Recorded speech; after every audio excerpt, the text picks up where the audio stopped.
Nadácia VUB s projektom Poklady Slovenska už 15 rokov profesionálne zachraňuje stav našich pamiatok.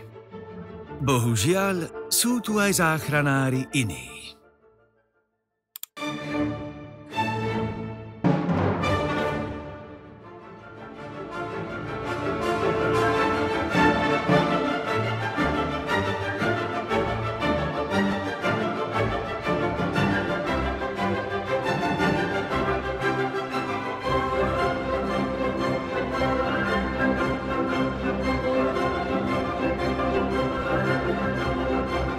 Áno, toto sú skutočné obete dobrého úmyslu, ktoré sa stali tvárami našej kampane.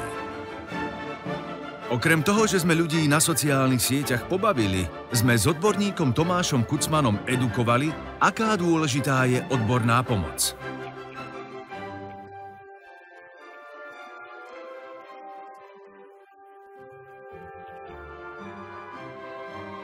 Keďže Slovákom záleží na stave pamiatok, reštaurátorskú prácu si mohli sami vyskúšať. Našťastie len online. A vďaka mape Pokladov Slovenska sa mohol každý, kto neveril, presvedčiť na vlastné oči, že ide o skutočné nepodarky.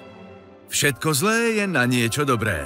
Zničené pamiatky vzbudili záujem o okrajovú tému reštaurátorstva, aký na Slovensku ešte nebol.